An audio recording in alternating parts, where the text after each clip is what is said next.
TFC spiritual ప్రేక్షకులకు స్వాగతం. ఈ వారం రాశిఫలాలను పరిశీలిద్దాం.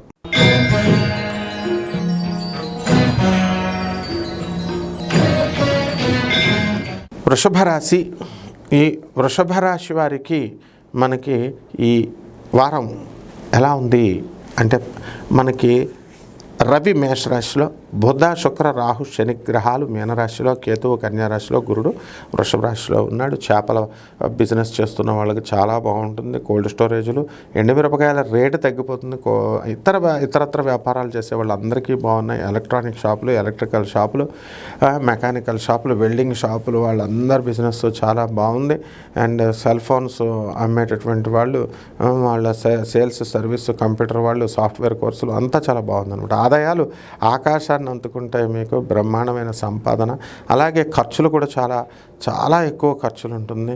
మరి ఈ వృషభ రాశి వారందరికీ కూడా పట్టిందల్లా బంగారంగా ఉంటుంది. కాకపోతే మీ పిల్లల నుంచి మీకు అనేకమైనటువంటి మానసిక ఒత్తిళ్ళు వచ్చేస్తాయండి. మీ పిల్లలు చదవట్లేదని ఒక బాధ, సీట్లు వస్తాయో రావో అని ఒక బాధ, ఈ రకంగా అనేకమైనటువంటి బాధలు కలుగుతూ ఉంటాయన్నమాట. అలాగే ఈ యొక్క వృషభ రాశి వారికి శత్రువులు, రహస్య శత్రువులు ఉంటారు. మీరు తప్పు చేయకపోయినా సరే మీ మీద నిందలు వేసి మరి మిమ్మల్ని ఫోన్లు చేసి మరి తిడతారు. కాబట్టి మీరు కాస్త జాగ్రత్తగా ఉండండి, ఇతరుల విషయాల్లోకి వెళ్ళకండి. అలాగే మీరు మీ పేరు మీద ఉన్నటువంటి కుజుడు కర్కాటక రాశిలో ఉండడం వల్ల మీ సోదరులు అందరూ కూడా మీకు ఎదుగుదల అనేటటువంటిది స్వల్పంగా ఉంటుంది. సోదరుల మరణ వార్తలు లేదా దాయాదుల మరణ వార్తలు వినడానికి అవకాశాలు ఉంటాయి, లేదా సోదరుల యొక్క అనారోగ్య సమస్యలు. దీన్ని తప్పుగా మీరు పట్టుకోవాల్సినటువంటి అవసరం లేదు.